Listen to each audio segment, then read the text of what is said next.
Just going to do a quick little presentation here on the Mandela effect. I don't know if this traffic is going to interfere. I don't have my microphone, so I'll take a left up here just to get away from it. But it's something that always endlessly fascinates me, and I don't understand how people can be dismissive of it, unless, of course, the dismissive people are a different class of individual that we've touched upon here before. But I got just a couple today that I want to run through. They're music-related ones. And as Bob Seger, Detroit's own, once said, rock and roll never forgets, and it doesn't. The first one that is a visual one, which is, that's also the name of the album, was a record by the Kinks that came out in 1986 called Think Visual. And on the cover of the album, then I'll put it up on the screen there in a rare bit of editing, has the Thinker on it. The Thinker statue, the one I remember. The Thinker had his hand always on his head because he's thinking, I later thought that maybe it had something to do with activating the pineal gland, but that's, another kind of theory. But the depiction, is of what he's supposed to be doing. But that was always a Thinker statue. And at some point, when the Mandela effect kicked in, the Thinker was then shown to have his hand on his chin, which I always thought was really weird. Because, and I know what it's supposed to be like, but it doesn't work as well for being deep in thought as the hand on your head. But I've seen people make this gesture too in relation to that, because there are some people probably like me that still remember it that way, and so do the Kinks, because it's still on the album cover and it's still like that. The next one I wanted to talk about was Genesis and Duran Duran. In the Genesis song Squonk, which is from their 1976 album Trick of the Tail, really great album, by the way. He has a little section in the lyrics where he says "Mira, Mira," which is what it used to be in Snow White when the evil queen says "Mira, Mira" on the wall. Who's the fairest of them all? Well, now it's now been made to be magic mirror on the wall. Silly. But in Squonk, in the studio version and the live version as well, it shows up on Seconds Out, I believe, the live album, and may actually be on another live compilation too, I'm not sure. Squonk itself was kind of like an homage to Led Zeppelin. It's kind of has a sort of Kashmir-esque sort of atmosphere to it. They were friends with those guys and really liked them in their music.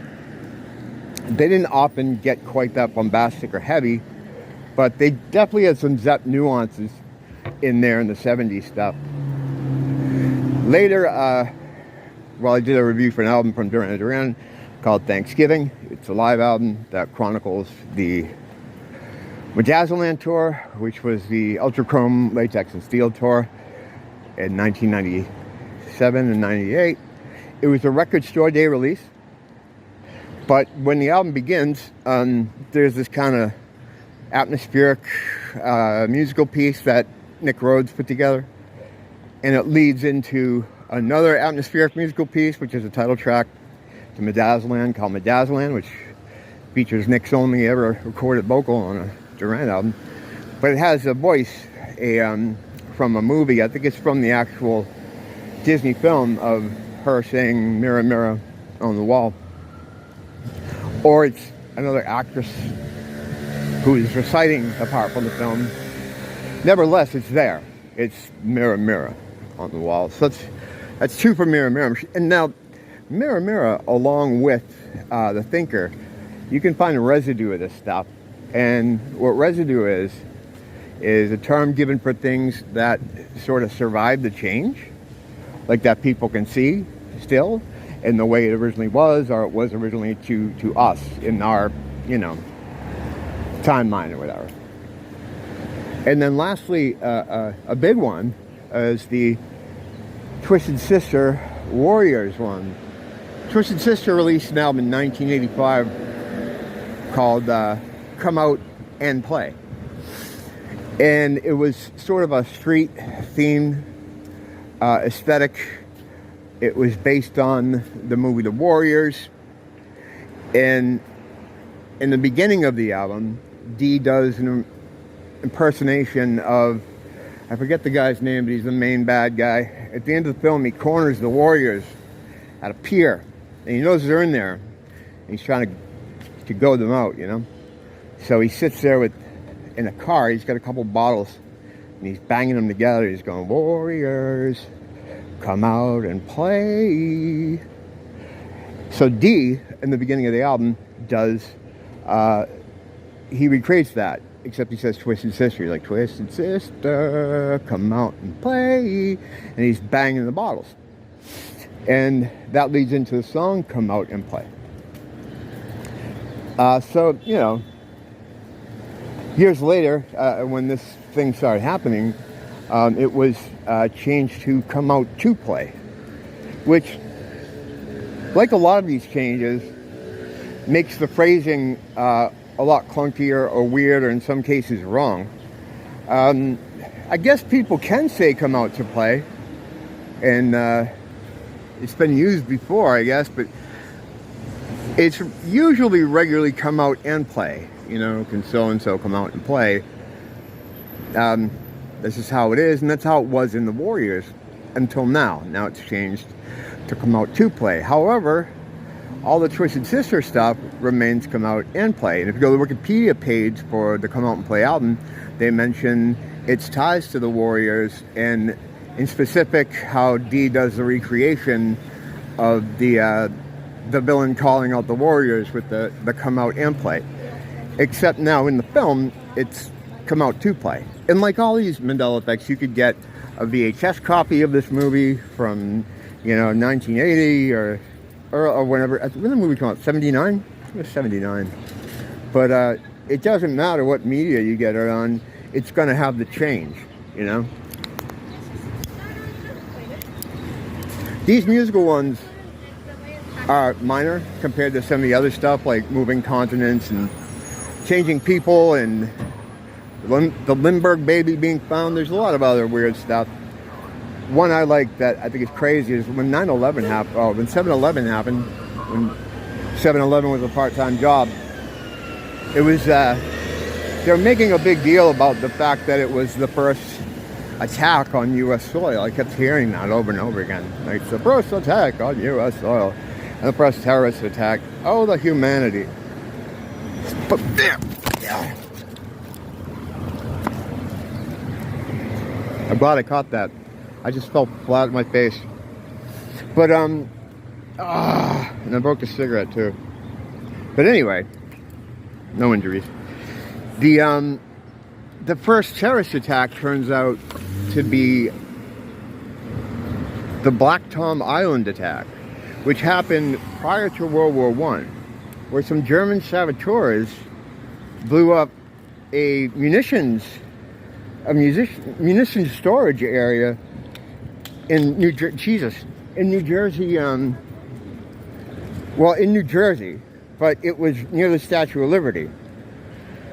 And the Statue of Liberty was injured. Like, there was pieces of debris from this explosion hit it. And they say that's why the torch has been closed for all these years. I'd never heard of that. It was called the Black Tom attacks. Midtown Manhattan had all of its windows blown out. There's all this crazy stuff that happened from the attack, which was the first attack on U.S. soil. Kind of strange. Prior to World War I, the Germans, saboteurs, came to America and blew up a munitions depot. It doesn't even make any sense. Like, why would they do that? But there it is, and it's now in the history books. The Black Tom Island attack. That's one of my favorites. Just because it's so egregious, you know. But whatever. I want to keep to the music ones, and the music ones tend to have the most residue attached to them, or at least it seems that way. There's a couple of other big ones people talk about a lot, like the Queen one, where at the end of We Are the Champions, he doesn't say we are of the world anymore. I don't know about that one, because I never really listened closely enough. I think the studio version may have always been like that. In the live version, he would do the of the world at the end. But I don't know. There's just the music ones tend to have residue, so they're interesting to look at. And that thing, I mean, it still blows my mind all the time. You know, the fact that it's even a thing. And some people can see it and they look at it and they don't really think much of it, you know? It's like, oh, wow, that's interesting. Kind of like the day I saw the blue beam test here, and no one cared. Right? I'm just thinking of it now. When you look up to those mountains down the street here, like right up between these buildings, that mountain range up there had a bigger mountain range, almost the point of where that cloud line is, of green giant mountains. Just sitting there in the sky. A couple people were looking, but not many. I was, you know, standing there staring at it, and it was there for a long time. It was around dinner time, 5 or 6 p.m. it came out, and it was there until it got dark and you couldn't see it anymore. And it ran the whole length of the LOI. And yeah, nobody fucking gave a fuck. People would glance over at it and go, that's odd. I don't know what they were telling themselves it was, but anyway, this is getting a little long here. I'm glad I caught that epic fall. I'm not sure what caused that. I guess if I didn't care about the phone, I could have saved my fall, but I didn't want to drop the phone. So, you know, I got to make these sacrifices sometimes. Got nothing in shirt.